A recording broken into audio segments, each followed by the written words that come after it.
coral implants repair knee cartilage. So this is a really cool article, and this got a lot of press recently. Mid-September, the Washington Post posted an article about this. And really, if we look at what this is, I'm going to spin through it, but these are new surgical implants being used to help repair knee cartilage. So Dr. Lee here, as it says, is one of the first surgeons in the nation to do this procedure, trademark Cartilage or Agili-C implant. But essentially, if we look at this, it's a little plug, derived from coral, like a coral reef. And you can see the little perforations in it. So this is really, really cool. So when we look at cartilage, this connective tissue that we have on the cap of a bone, and when it erodes down like this model here shows, it degrades that cartilage down to raw bone.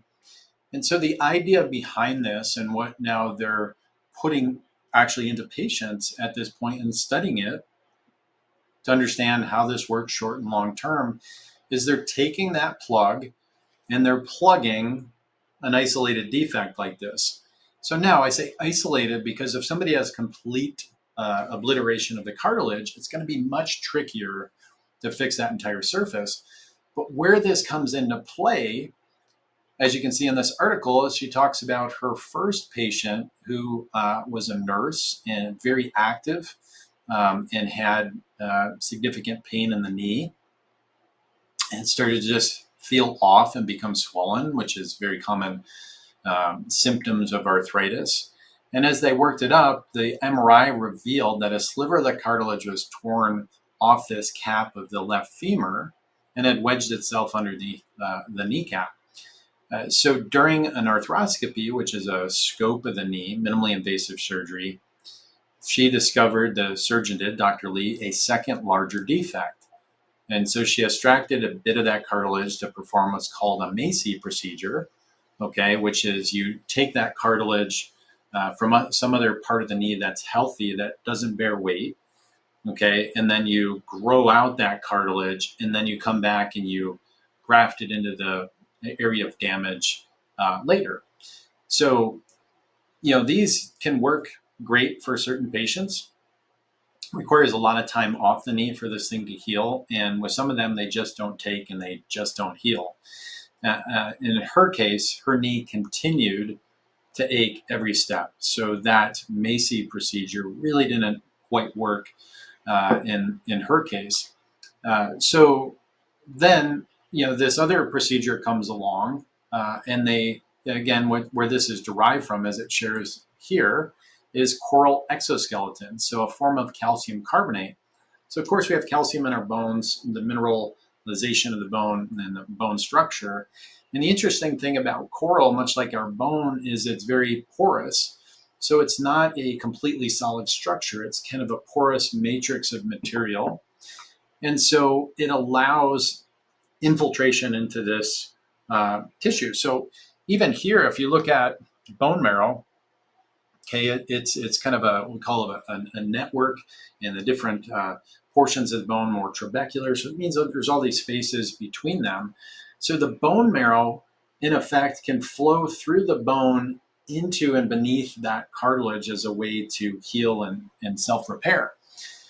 And so the cool thing, back up to this little plug, is so now what they do in this procedure is, if it is a really focal defect, and this can be just total game changer for young athletes, where you're not going to replace one's knee, you scope it, you try to shave things down, smooth it out so there's less kind of flaking off, grinding, flapping of that cartilage. But if now you could basically drill a precise hole through that defect, so there's healthy cartilage all the way around that hole, and you can put this plug in there, then the very cool thing that happens is the body's own stem cells, this is inserted down to the marrow of the femur.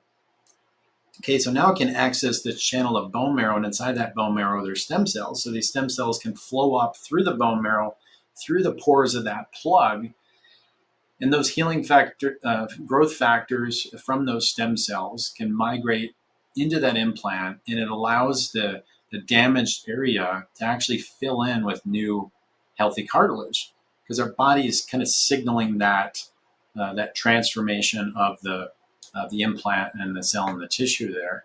So super, super cool, thing that obviously is, being studied and trialed in patients. This isn't ready for the prime time for every patient, but you can see this schematic down here as we close this out today, because Dr. Lee estimates that 40% of people over 40 and 25% of athletes will have some form of this kind of focal cartilage defect within their lifetime that is really going to compromise their functionality, just like it was with this nurse who had the procedure.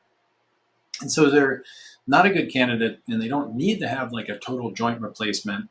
But this is something that, it can be quite successful, it sounds like, for some of these focal defects. And now, if you're not able to access something like this through the studies that they're doing on this implant, or deemed not to be a great candidate for it, well, then the things we're doing in orthobiologics right now are really fantastic, using stem cells, platelet therapies, where we can inject into these areas of focal damage, shut off the inflammation and pain there, stimulate a surface level healing across some of this injured tissue. Again, not to the scope and the depth and the completeness of what these coral plugs may be able to do. But look, if you can't access this, and there's not as many people doing these, which there aren't currently, then stem cells are really a fantastic option, or platelet therapy a fantastic option that we know shuts off pain through a healthier mechanism, slows down the aging of the cartilage, or the expansion of this damage in the joint if treated early, and over time, potentially retreated to keep that knee healthier. But this was just shining the light on cool things as a non-surgeon orthopedic doc that my surgical orthopedic colleagues are doing out there. Because as she says, look, she's passionate about preserving and regenerating tissue and knee joints and getting people back to what they love doing, which is the same aim for me. Without surgical tools, of course, using stem cells and platelets to do that in my practice. But she believes this is going to be a powerful tool that's going to help a ton of people. So that's a little plucked from the headline update on what it is. And this went across the internet pretty quick when this was published through the Washington Post just a couple of weeks back. But they've been studying this for much longer now. And like many things, it's going to need more data. It's going to need more time. It's going to need more patience to show how successful this might be able to be. But hey, cool things, less invasive things, I'm all for it.